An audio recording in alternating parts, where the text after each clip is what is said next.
अस्सलाम वालेकुम मेरा भाइयों दोस्तों, आज जो हम शुरू करने वाले हैं वो है हमारे क्लास 10 की फिजिक्स का चैप्टर नंबर 1। और ये जो हमारा लेक्चर है ये क्लास 10 की फिजिक्स के न्यू सिलेबस के अकॉर्डिंग है। सही है। तो चैप्टर नंबर 10 जो इस बुक का पहला चैप्टर है, चैप्टर नंबर 10, उसका नाम है जनरल वेव प्रॉपर्टी। सही है। तो इसमें हम जो डिस्कशन जो होगी हमारी वो सारी की सारी वेव पे रहेगी। सही है कि वेव की प्रॉपर्टीज, वेव खुद क्या है, वेव की टाइप्स, वेव की कैरेक्टर। सही है। ये सारी चीजें हम इसमें डिस्कस करेंगे। सही है। तो चलिए शुरू करते हैं। देखिए भाई, वेव आपने सुना होगा, वेव उर्दू में लहरें। सही है। जैसे समंदर में इस तरह से लहरें होती हैं, इसको हम वेव कहते हैं असल में। सही है। तो उर्दू में तो लहरें होती है, लेकिन हम इसको फिजिक्स में क्या कहते हैं, इसको हम डिफाइन कैसे करते हैं? तो हम इसको डिफाइन कुछ यूं करते हैं कि भाई वेव जो है, वेव हमारे पास एक ट्रांसफर ऑफ एनर्जी है, एक ऐसा जरिया है कि जिसके थ्रू हम एक जगह से दूसरी जगह एनर्जी ट्रांसफर करते हैं बिना किसी मीडियम के ट्रांसफर के। मतलब जरा समझो, जैसे अगर मुझे किसी चीज को मोशन में लाना है, अगर मेरे पास साइकिल है, ये मेरे पास साइकिल है या बाइक है, मान लो ये मेरे पास बाइक है, बहुत ही घटिया सी बाइक है।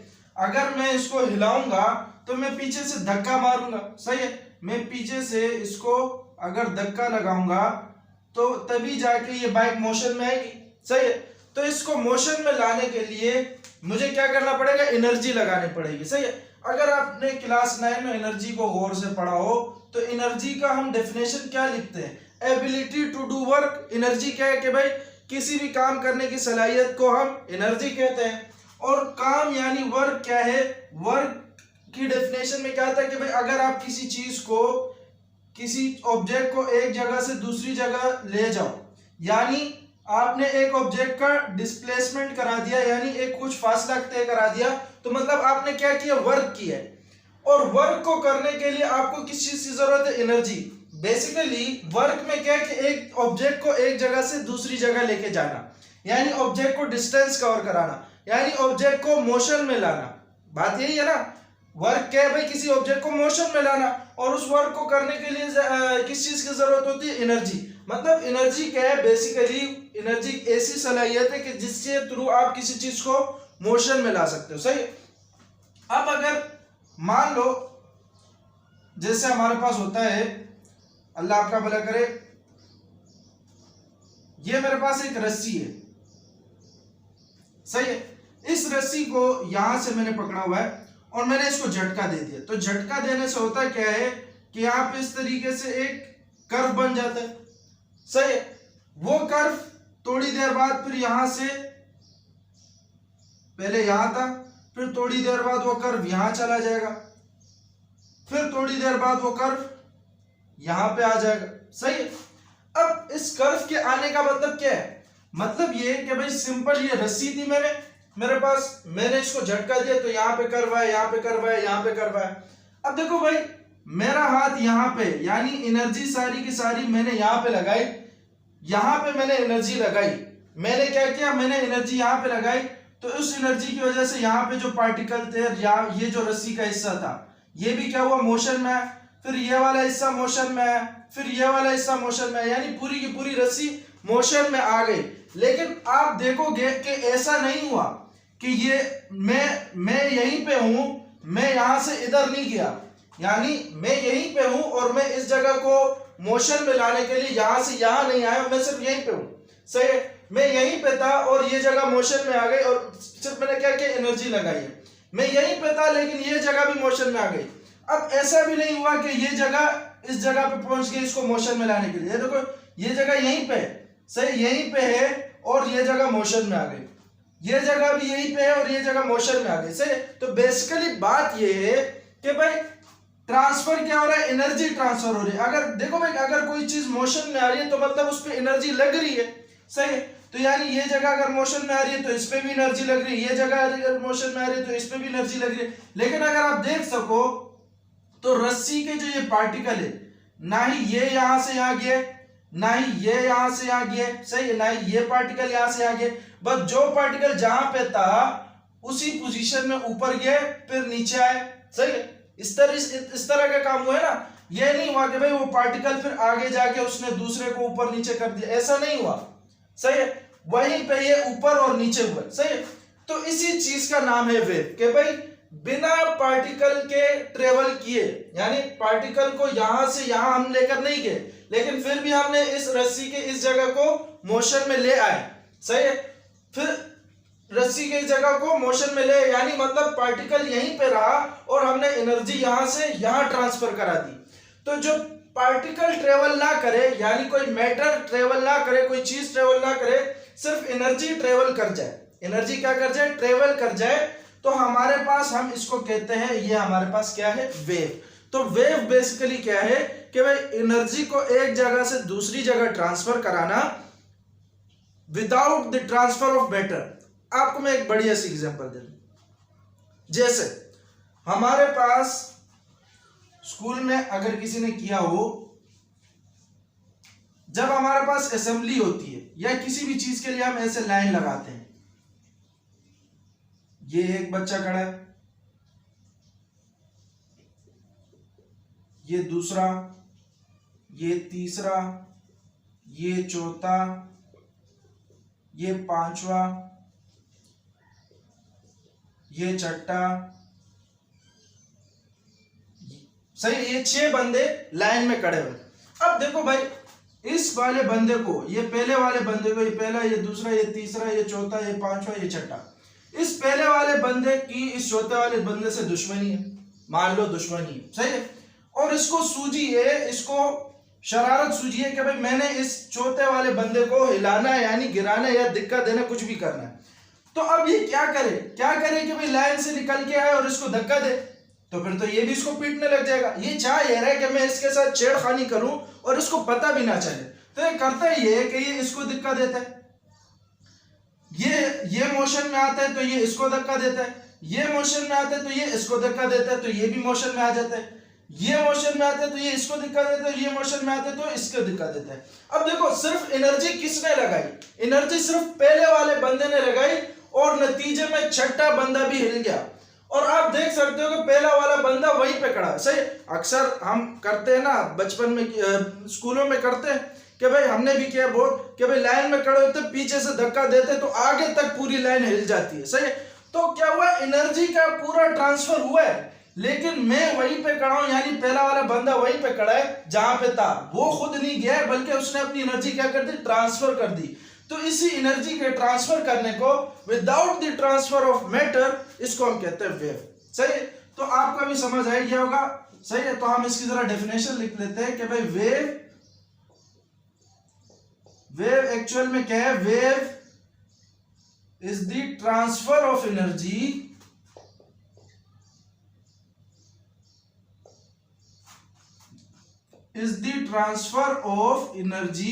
from one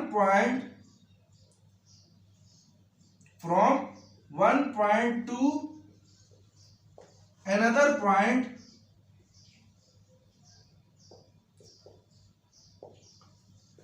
without the transfer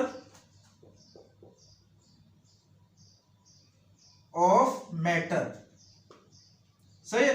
wave हमारे पास क्या है कि भाई वेव में हम एनर्जी को ट्रांसफर करते हैं without the transfer of matter, energy को एक जगह से दूसरी जगह ट्रांसफर करा देते हैं, सही है। आपकी बुक में 3 किस्म की वेव को बताया गया कि भाई वेव इन अ रोप, कि भाई रोप में किस तरह से वेव प्रोड्यूस होती है, वेव इन अ रोप, सही है। तो रोप में भी मैंने आपको बताया कि भाई इस तरीके से एक रस्सी लो, यहां पे इसको एक जगह एक पॉइंट पे फिक्स कर दो, तो आप अगर यहां से इसको एक जगह से झटका मारोगे तो यहाँ पे एक वेव बन जाएगी, सही है। ये वेव थोड़ी देर बाद यहां से यहां चली जाएगी, यहां से यहां, फिर इस तरीके से वेव बनी रहेगी, सही है। इस तरीके से दूसरा आपके उसमें है कि भाई वेव इन अ स्प्रिंग, सही है। अब स्प्रिंग में कैसे वेव प्रोड्यूस होती है कि भाई ये हमारे पास स्प्रिंग है, इसको मैंने एक जगह अटैच कर दिए,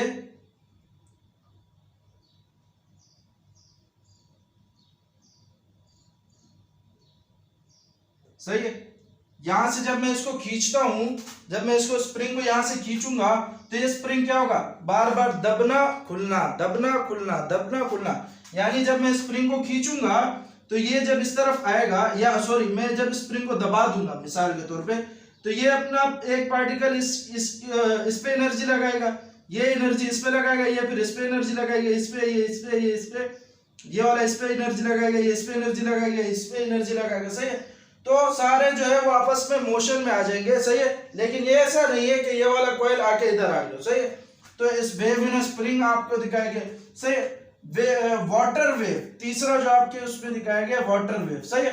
और हम वेव की जितने भी कैरेक्टरिस्टिक या प्रॉपर्टीज है वो वाटर वेव के हवाले से देखेंगे, तभी मैंने ये डायग्राम बनाई है। सही है। तो आप इस डायग्राम को देख के कंफ्यूज मत होइए कि ये कहां से आ गई है। ये डायग्राम इसको याद करना जरूरी नहीं है। सही है। चूंकि हमारी बुक में इस दफा जो बुक आई है उसमें सारी की सारी प्रॉपर्टीज वाटर के निस्बत से बताई गई है, पानी की निस्बत से बनाई गई है, यानी पानी में जो वेव पैदा होती है उसकी निस्बत से बताई गई है, तभी हमने इस डायग्राम को बनाया है। इस डायग्राम का नाम है रिपल टैंक। सही है। ये लेबोरेटरीज में होता है वाटर वेव को स्टडी करने के लिए। सही है। अब वाटर वेव भी आप लोगों ने देखा होगा, समंदर में लहरें जो होती है, इतने तो आप बच्चे भी नहीं है, कराची में रहते हैं तो समंदर तो हर कोई गया होगा, वरना वैसे ही पानी में आपने लहरें तो देखी हैं। सही है। तो वो सारी लहरें। अच्छा भाई, अब जरा मैं आपको दो तीन चीजें बता दूं, या फिर उससे पहले हम आ जाते हैं सीक्वेंस से, अगर हम चल रहे तो हम आ जाते हैं अपने टाइप्स ऑफ वेव्स पे।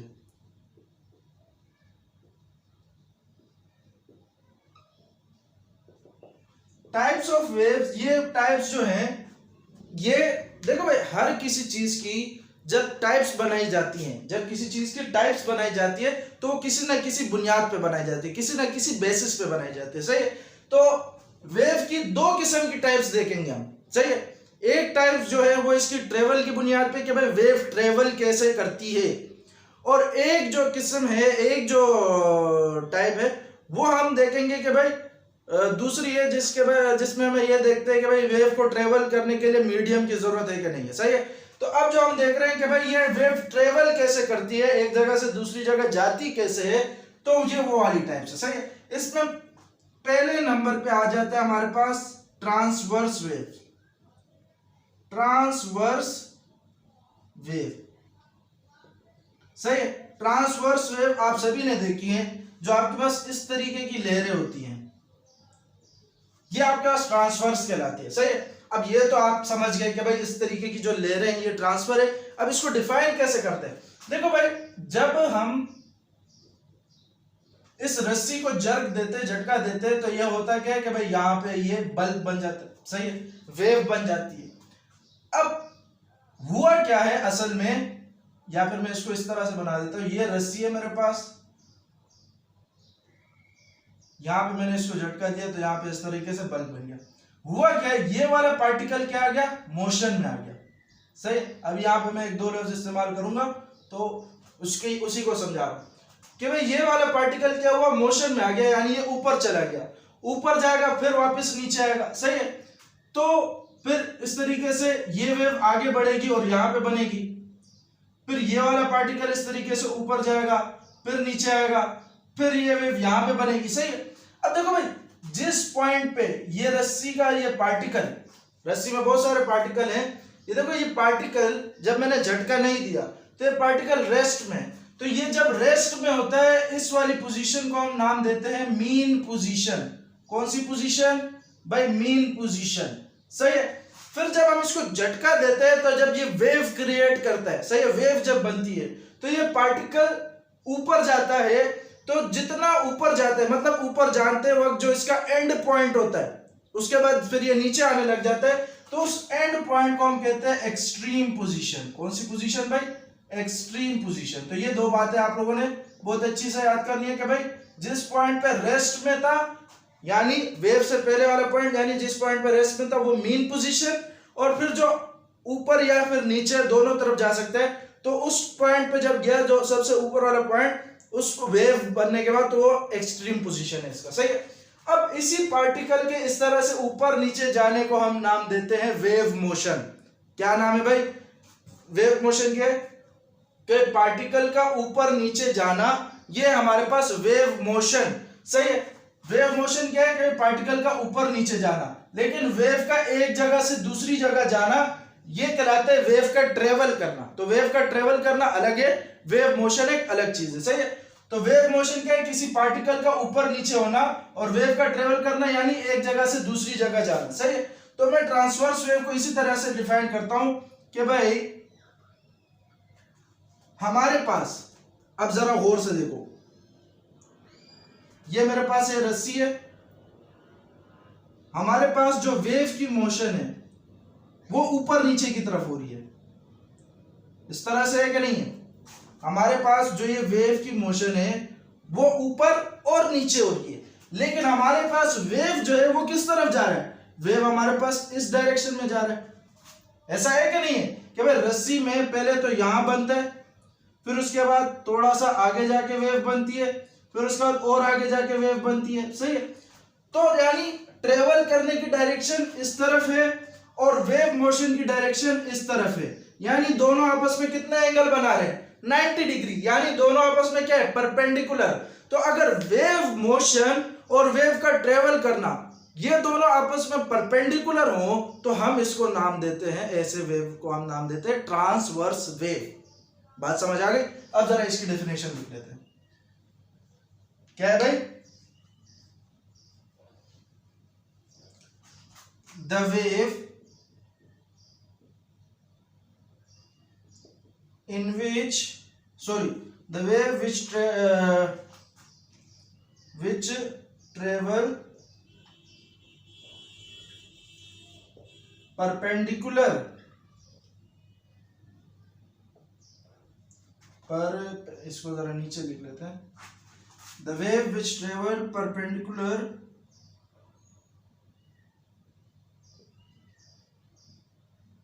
to wave motion, the wave which travel perpendicular to wave motion, wave motion के perpendicular travel कर रहा है, तो उस वेव का नाम क्या होता है, is called transverse wave, is called transverse wave, सही है। the wave which travel perpendicular to wave motion is called transverse wave।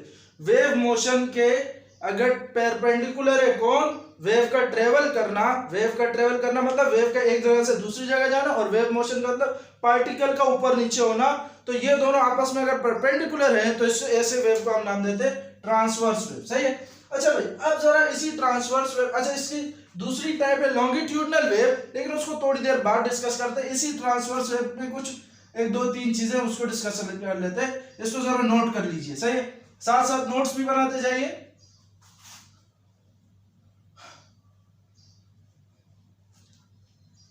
अच्छा भाई मैंने आपको यहां पे ये वेव दिखाई,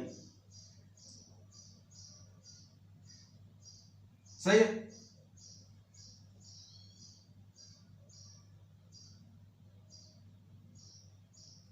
या फिर इसको इस तरह से बना लेते हैं,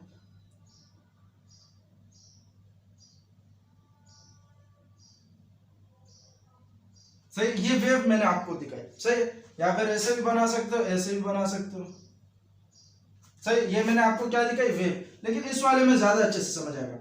मैंने आपको बताया जो कि इसकी जिस पॉइंट पे रेस्ट में होता है पार्टिकल वो इसकी मीन पोजीशन कहलाती है, तो यानी ये इसकी क्या है, मीन पोजीशन, मीन पोजीशन,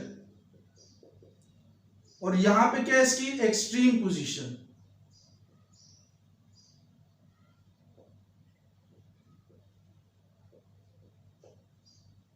सही है। अब यहां पे मैं आपको एक दो चीजें बताना चाहता हूं कि भाई अगर पार्टिकल ऊपर की तरफ मैक्सिमम डिस्टेंस कवर कर ले, सही है, पार्टिकल जैसे देखो यहां पे ये जो पार्टिकल है इसने मैक्सिमम डिस्टेंस कवर किया तो यहां तक पहुंचा, तो जिस हिस्से तक पहुंचता है यानी जिस रीजन पे वो पहुंचता है वो रीजन कहलाता है क्रस्ट, सही, ये भी एक एक्सट्रीम पोजीशन है,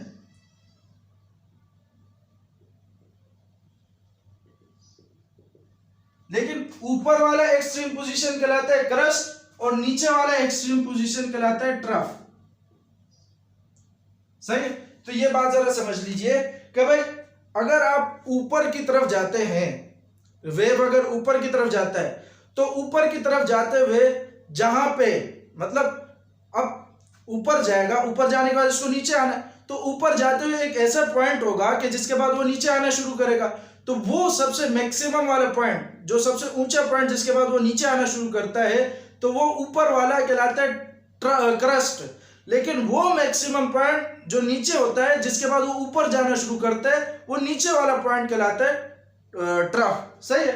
अच्छा भाई एक और चीज देख लो कि भाई मीन पोजीशन से, कहां से, मीन पोजीशन से एक्सट्रीम पोजीशन तक का डिस्टेंस, मीन पोजीशन से एक्सट्रीम पोजीशन चाहे वो ऊपर हो चाहे वो नीचे हो, ये हमारे पास कहलाता है एम्पलीट्यूड। क्या कहलाता है भाई? एम्पलीट्यूड। मीन पोजीशन से लेकर एक्सट्रीम पोजीशन तक का डिस्टेंस ये कहलाता है हमारे पास एम्पलीट्यूड, चाहे वो ऊपर हो चाहे वो नीचे हो। लेकिन अगर इस पूरे वेव की डिस्प्लेसमेंट डिस्टेंस अगर आप देखें, यानी एक एक्सट्रीम पोजीशन से लेकर दूसरे एक्सट्रीम पोजीशन तक, तो ये वेव की कहलाती है डिस्प्लेसमेंट, वेव की डिस्प्लेसमेंट कहलाती है ये। सही है। तो मैंने आपको यहाँ पे 3-4 टर्मिनोलॉजी समझा दी, यहाँ पे जरा खिचड़ी बन गई। अब जरा हम इनकी डेफिनेशंस लिख लेते, तो मैं नीचे वाला भी मिटाने जा रहा हूं, आप इसको जरा नोट कर लीजिए।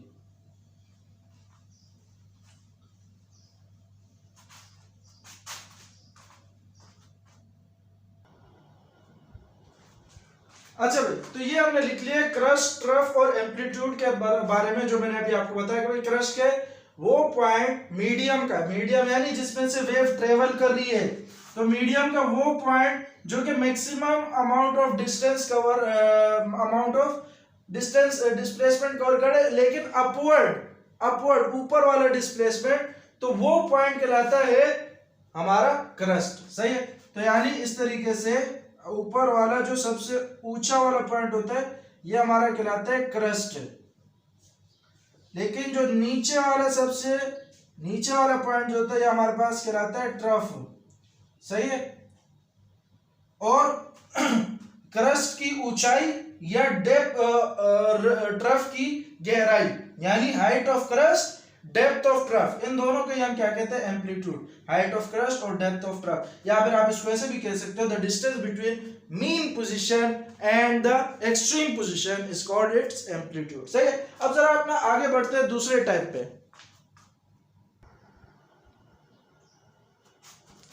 अच्छा भाई, तो एक टाइप हमने देखी लॉन्गिट्यूडनल वेव्स, और उसमें जो चीजें थी वो हमने देखी। अब हम देखेंगे, हमने देखी ट्रांसवर्स वेव। सही। अब हम देखेंगे लॉन्गिट्यूडनल वेव। सही है। तो ट्रांसवर्स वेव में हमने क्या देखा कि वेव मोशन जो कि ऊपर नीचे है, और वेव का ट्रेवल करना जो कि सीधा है। सही है।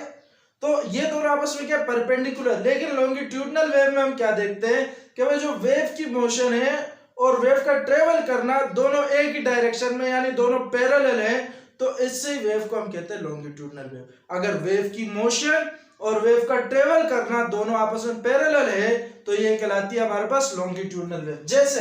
जैसे मैं आपको एग्जांपल दूं, ये स्प्रिंग के अंदर जो वेव प्रोड्यूस होती है, तो स्प्रिंग के अगर आप देखोगे, स्प्रिंग के अंदर अगर आप देखते हो, तो वेव जो है, ये मैंने यहां पे ये नॉर्मल स्प्रिंग बनाई, फिर यहां पे मैंने वो स्प्रिंग बनाई जिसपे वेव प्रोड्यूस हुई है। सही है। वेव प्रोड्यूस हुई है। अगर मैं आपको इस तरह से समझा दूं कि भाई जो भी मैंने आपको लाइन वाली एग्जांपल दी, लाइन वाली मैंने आपको क्या दी? एग्जांपल दी। सही है। मान लो ये मेरे पास स्प्रिंग है। सही है। या फिर वो लाइन वाली एग्जांपल अगर आप देखो, तो उसमें पार्टिकल जो है, ये देखो, ये अगर वो एक बच्चा है तो ये पार्टिकल इससे टकरा रहा है। सही है। ये टकराने के बाद फिर ये वाला इससे टकरा रहा है। सही है। यानी पार्टिकल किस तरफ मूव कर रहा है? ऐसे मूव कर रहा है। पार्टिकल इस डायरेक्शन में मूव कर रहा है। सही है। और इसके नतीजे में एनर्जी भी मेरे पास इस तरफ मूव कर रही है। आप देख रहे हो कि नहीं? सही है। जबकि ट्रांसवर्स वेव में क्या था, वेव जो है वो ऊपर और नीचे की जाने मूव कर रहा था, यानी ट्रांसवर्स वेव में पार्टिकल इस डायरेक्शन में मूव कर रहा था और वेव इस डायरेक्शन में ट्रेवल कर रहा था। सही है। तो लेकिन इसमें क्या है कि भाई पार्टिकल भी इस डायरेक्शन में मूव कर रहे, यानी मैं अगर इसको धक्का लगाऊंगा तो मैं हाथ ऐसे ऊपर करके थोड़ी ना लगाऊंगा, मैं ऐसे सीधा करके इस तरह मारूंगा ना, मैं किसी बंदे को धक्का मारूं, सही है। वो अगर आगे वाले को मारे तो वो भी ऐसे ही मारेगा, सही है। अगर ये स्प्रिंग कंप्रेस या रिलैक्स करेगी, यानी मिसाल के तौर पे अगर ये स्प्रिंग दबेगी तो ये क्या होगा कि ये वाला इसके करीब आएगा, सही, यानी मिसाल के तौर पे ये वाला इसके करीब आएगा और इसको फोर्स मारेगा, यानी इसको एनर्जी देगा, तो इसको जब एनर्जी आएगी ये वाला इसके पास आएगा, सही, और ये वाला हट जाएगा। ये फिर अपनी एनर्जी इसको देते हैं, ये वाला हट जाता है, ये फिर इसको दे देता है, यानी पार्टिकल इस तरफ मूव करते हैं, सही, इस तरफ मूव कर रहे हैं और साथ में एनर्जी भी इस तरफ मूव कर रही है, तो यानी ये दोनों क्या पैरेलल, सही है। तो जब वेव की मोशन और वेव का ट्रेवल करना दोनों आपस में पैरेलल हो तो ये ऐसी वेव कहलाते हैं हमारे पास लॉन्गिट्यूडनल वेव, सही है। अब इस लॉन्गिट्यूडनल वेव में एक दो चीजें हैं जिसको समझना बहुत जरूरी है कि भाई एक होता है हमारे पास कंप्रेशन, एक होता है हमारे पास रेयरफेक्शन। देखो भाई, अगर इस पार्टिकल को, इस वाले बंदे को, इसको फोर्स लगानी है, इस पे एनर्जी लगानी है, तो इसको इसके करीब जाना पड़ेगा इस तरह से, सही है। फिर इस वाले को इस पे लगानी है तो मतलब इसको भी इसके करीब जाना पड़ेगा, सही है, ऐसे करीब लाना पड़ेगा, सही है। इसी तरीके से फिर इसको इस पे मारनी है तो ये वाला भी इसके करीब जाएगा। मतलब मेरा ये है कि भाई अगर आप स्प्रिंग में देखो, स्प्रिंग में जब ऐसे स्प्रिंग ऐसे ऐसे हो रहा होता है तो उसमें होता क्या है कि कुछ जगह बहुत कंप्रेस हुई होती है, कुछ जगह बहुत क्लोज हुई होती है और कुछ जगह बहुत खुली हुई होती है, यानी ये स्प्रिंग की ये नॉर्मल वो हालत है, सही है, और ये वेव प्रोड्यूस होने वाले की बात की हालत है, सही है। तो जब वेव प्रोड्यूस हुई तो आप देखो कि भाई जो नॉर्मल गैप था यहाँ पे वो नॉर्मल गैप से कम है और यहाँ पे जो नॉर्मल गैप है उससे ज्यादा यहाँ पे गैप है, सही है। तो जैसे कि ट्रांसवर्स वेव में क्रस्ट एंड ट्रफ था, इस तरीके से यहाँ पे भी होता है, लेकिन यहाँ क्रस्ट एंड ट्रफ की बजाय होता है कंप्रेशन और रेयरफेक्शन। तो जहां पे ये कॉइल्स आपस में बिल्कुल जुड़ी हुई हो, एक दूसरे के बहुत करीब हो नॉर्मल से, यानी जो एवरेज डिस्टेंस था पहले स्प्रिंग का उससे बहुत ज्यादा करीब हो जाए, तो उस पॉइंट को हम कहते हैं, उस रीजन को हम कहते हैं कंप्रेशन, यानी ये वो नॉर्मल था और ये वेव प्रोड्यूस होने के बाद, तो ये वाली रीजन जो है यहाँ पे कंप्रेशन हुई, यानी दोनों सारे एक दूसरे के करीब है, तो ये रीजन क्या कहलाएगा, कंप्रेशन। यहाँ पे कॉइल्स आपस में एक दूसरे से दूर दूर गए, कॉइल्स आपस में एक दूसरे से क्या गए, कॉइल यानी यहाँ जहाँ पे ये घुमा होता है, तो कॉइल आपस में एक दूसरे से दूर दूर गए हैं, तो ये रीजन कहलाता है हमारे पास रेयरफेक्शन। तो ये रीजन है कंप्रेशन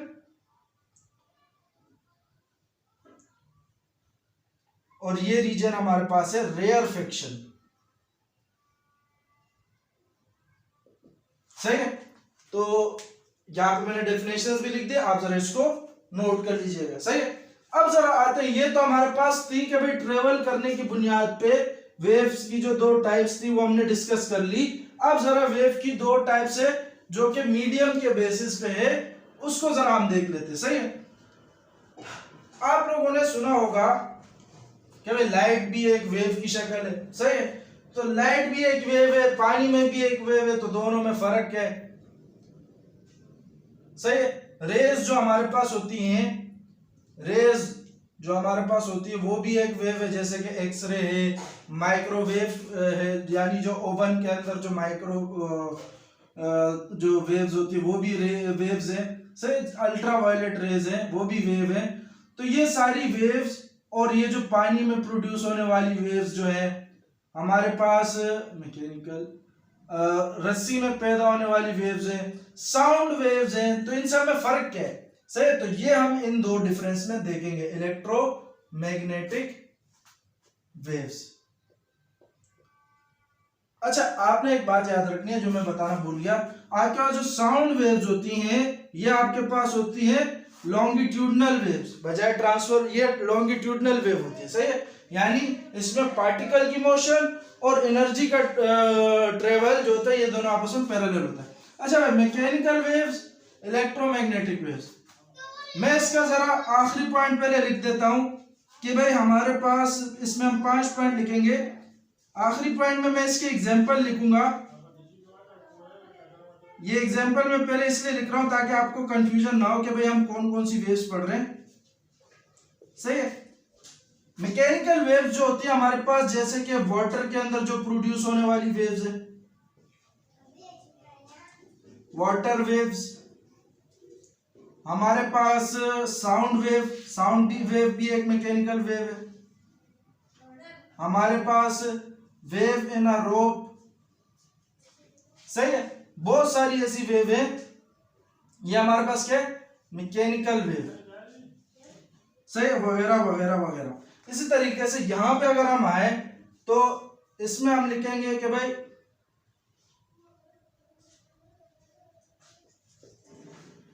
लाइट रेज जो होती है ये हमारे पास इलेक्ट्रोमैग्नेटिक वेव्स होती हैं।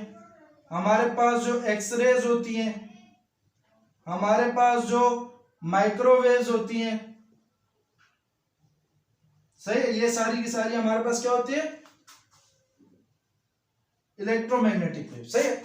अच्छा, अब जरा हम इसकी डिफरेंस पे आते हैं, असल वाली।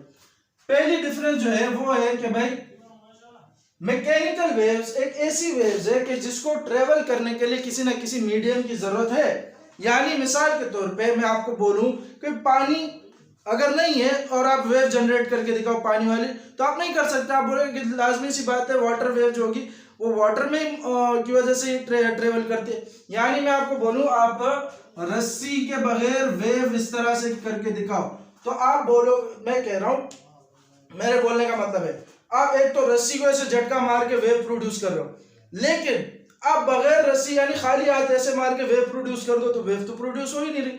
तो यानी ऐसी वेव जिसको ट्रेवल करने के लिए किसी ना किसी मीडियम की जरूरत हो, ऐसी वेव्स को हम कहते हैं मैकेनिकल वेव, सही है।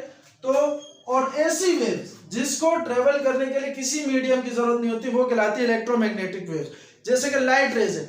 अब हमें पता है वैक्यूम अगर आप लोगों ने लफ्ज सुना हो तो वैक्यूम एक ऐसी चीज होती है जिसमें कुछ नहीं होता, यहां तक कि एयर तक नहीं होती। आपने सुना होगा कि जब आप अर्थ से बाहर जाओगे तो वहां पे हवा होती नहीं है, इसीलिए सांस लेना मुश्किल हो जाता है। तो इसीलिए जो भी चांद वगैरह पे जाते हो अपने पास ऑक्सीजन सिलेंडर लेके जाते हैं। लेकिन हमें पता है कि भाई जो सूरज की रोशनी है वो फिर भी जमीन तक पहुंच रही है, हालांकि यूनिवर्स में हवा है ही नहीं, ऐसा कोई मीडियम ही नहीं, यूनिवर्स में वैक्यूम क्रिएट है, सही है।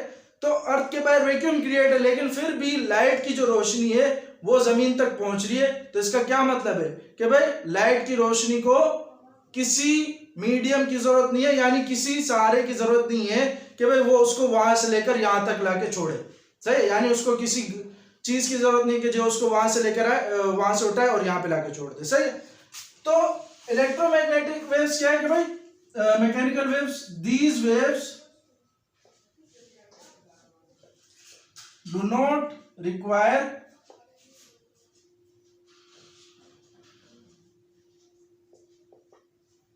medium for propagation,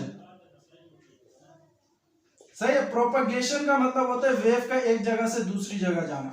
These waves do not require medium for propagation, sorry, these waves require medium, क्या लिख दिया मैंने,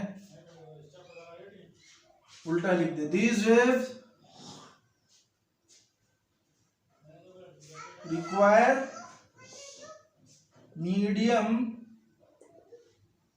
for propagation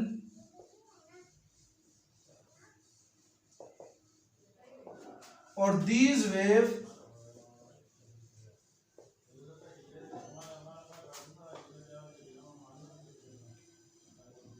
do not require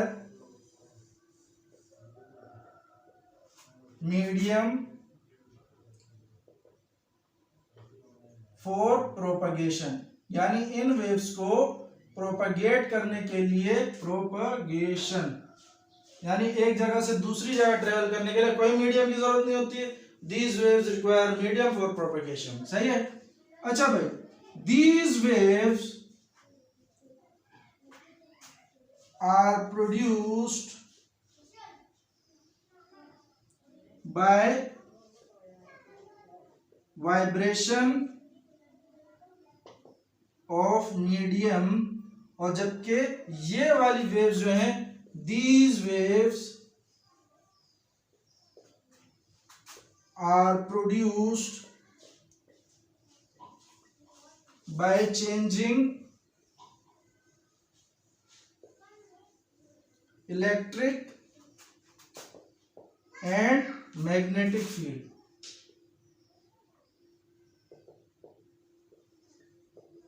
अच्छा भाई, अब जरा इस पॉइंट को समझ लेते हैं।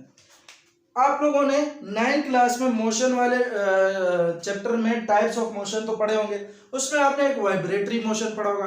वाइब्रेटरी मोशन में क्या होता है कि भाई टू एंड फ्रो मोशन, यानी ऊपर नीचे आगे पीछे, यानी एक फिक्स पॉइंट होता है जिसके आगे या पीछे बार बार इस तरीके से आगे पीछे होता है या ऊपर नीचे होता है, एक फिक्स पोजीशन जो कि मीन पोजीशन कहलाता है। सही है? तो उसके गिर्द आगे पीछे या ऊपर नीचे मूव करना, ये कहलाता है वाइब्रेशन, यानी टू एंड फ्रो मोशन। सही है? तो किसी मीडियम में जब वाइब्रेशन शुरू होती है यानी टू एंड फ्रो मोशन होती है, तो उसकी वजह से जो वेव प्रोड्यूस होती है वो कहलाती है मैकेनिकल वेव। यानी मैकेनिकल वेव कैसे प्रोड्यूस होती है? मीडियम में वाइब्रेशन के पैदा होने से। सही है? लेकिन जो हमारे पास इलेक्ट्रोमैग्नेटिक वेव्स है वो बिल्कुल अलग है कि भाई जब इलेक्ट्रिक फील्ड और मैग्नेटिक फील्ड आपस में एक दूसरे में इंटरचेंज होती है। जैसे कि हमारे पास इसमें होता क्या है, हमारे पास मैं आपको जरा इतना सा समझा देता हूँ कि भाई इलेक्ट्रिक फील्ड क्या है और मैग्नेटिक फील्ड क्या है। इसको फिर हम आगे के चैप्टर में डिस्कस करेंगे, चेंज वगैरह को। जैसे मेरे पास ये एक चार्ज है, प्लस वाला चार्ज है। सही है?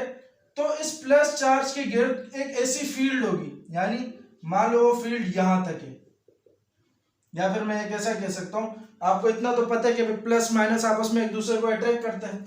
मान लो ये प्लस चार्ज है और इसके पास यहाँ पे मैं माइनस चार्ज ले आया, तो ये प्लस वाला माइनस को क्या करे, अट्रैक्ट कर रहा है। तो मैं इस माइनस को लेके इधर चला गया, अभी भी अट्रैक्ट कर रहा है। इस माइनस को लेके मैं इधर चला गया, अभी भी अट्रैक्ट कर रहा है। लेकिन जब मैं इस माइनस को लेके इधर गया तो अब ये इसको अट्रैक्ट नहीं कर रहा, यानी मतलब यहाँ पे जाके इसका जोर खत्म हो जाता है। मतलब मैं कहना क्या चाह रहा हूँ कि यहाँ पे जाके इसकी फील्ड खत्म हो जाती है। तो यहाँ मतलब क्या है कि भाई यहाँ पर जो वो जगह जहां पे वो रीजन, वो स्पेस जिसमें ये चार्ज दूसरे चार्ज को अट्रैक्ट कर रहा है, तो वो रीजन कहलाता है उसकी इलेक्ट्रिक फील्ड। इसी तरीके से मैग्नेट का होता है, मैग्नेट के आसपास अगर लोहा ले आया जाए, यानी यहां पर लोहा रख दूं तो ये मैग्नेट पटाख से उसको खींच के अपनी तरफ ले जाता है। सही है? फिर इस मैग्नेट को मैं थोड़ी दूर ले जा रहा हूं, ये फिर भी खींच रहा है, फिर थोड़ी और दूर लेके जा रहा हूं तो अब ये नहीं खींच रहा। तो मतलब यहाँ पे जाके इसका जोर यानी इसकी फील्ड खत्म हो जाती है। तो इसके इर्द गिर्द वो जगह जहां पे ये इस लोहे को खींच रहा है, सही है, जहां पे वो लोहा अगर इस रीजन में अंदर आ जाए तो लोहा इसकी तरफ अट्रैक्ट हो जाएगा, तो वो रीजन कहलाता है मैग्नेटिक फील्ड। सही है? तो इलेक्ट्रिक फील्ड और मैग्नेटिक फील्ड समझ आ गया होगा। सही है? तो ये इलेक्ट्रिक फील्ड और मैग्नेटिक फील्ड होता क्या है कि भाई जब इलेक्ट्रिक फील्ड में आपको जरा ऊपर से समझा रहा हूं, सही, क्योंकि ये बहुत ही एक डिटेल्ड टॉपिक है। जब इलेक्ट्रिक फील्ड में चेंज आता है, गौर से सुनो, जब इलेक्ट्रिक फील्ड में क्या होता है, चेंज आता है, तो हमारे पास मैग्नेटिक फील्ड प्रोड्यूस होती है, और जब मैग्नेटिक फील्ड में चेंज आता है तो इलेक्ट्रिक फील्ड प्रोड्यूस होती है। सही है? तो इन दोनों के चेंज के आने की वजह से जो हमारे पास वेव जनरेट होती है वो कहलाती है इलेक्ट्रोमैग्नेटिक वेव। सही है? तो इलेक्ट्रोमैग्नेटिक वेव्स कैसे जनरेट होती है, कैसे प्रोड्यूस होती है? इलेक्ट्रिक फील्ड और मैग्नेटिक फील्ड में चेंज आने की वजह से। सही है? अच्छा भाई, अब जरा अगला पॉइंट देखते हैं, तीसरा पॉइंट, कि भाई these waves may be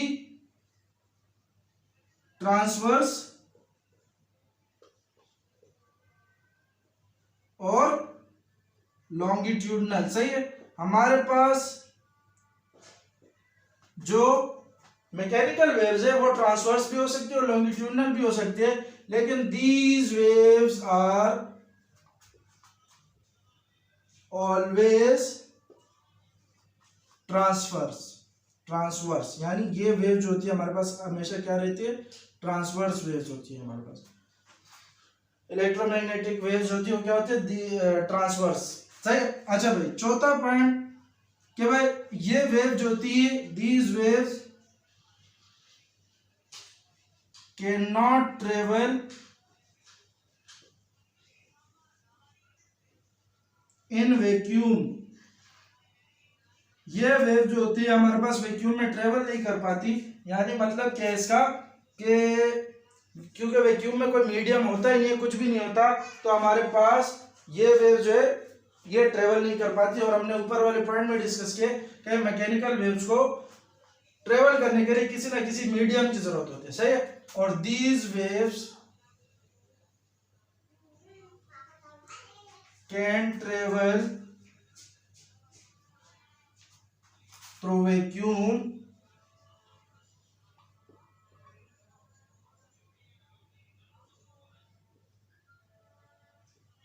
at a speed of 3 into 10 की पावर 8 मीटर पर सेकेंड। सही है, बहुत ही ज्यादा स्पीड होती है। तो ये वेव जो होती है हमारे पास वैक्यूम में ट्रेवल करती हैं और स्पीड भी बताई गई है कि इतने स्पीड से ट्रेवल करती है। अच्छा भाई, एक फिर इसकी example water wave, sound wave, rope wave से अच्छा साउंड वेव हमारे पास एक मैकेनिकल वेव कैसे है। साउंड वेव एक मैकेनिकल वेव ऐसी है कि अगर मैं आपको बोलूं कि आप एक ऐसा कमरा जनरेट कर दो और उसमें बिल्कुल कुछ भी ना हो, हवा भी निकाल दो उसमें से, और आप 2 बंदे बैठो, तो आप 2 बंदे बार बार होठ हिला रहे होगे लेकिन आपकी आवाज उस दूसरे भाई तक नहीं पहुंचेगी, क्योंकि साउंड वेव को प्रोपेगेट यानी एक जगह से दूसरी जगह ले जाने के लिए जरूरत होती है एयर मॉलिक्यूल्स की। सही है, तो यानी मीडियम की जरूरत है, इसको भी नीड की, मीडियम की नीड है। सही है। अब जरा आगे बढ़ते हैं इसमें।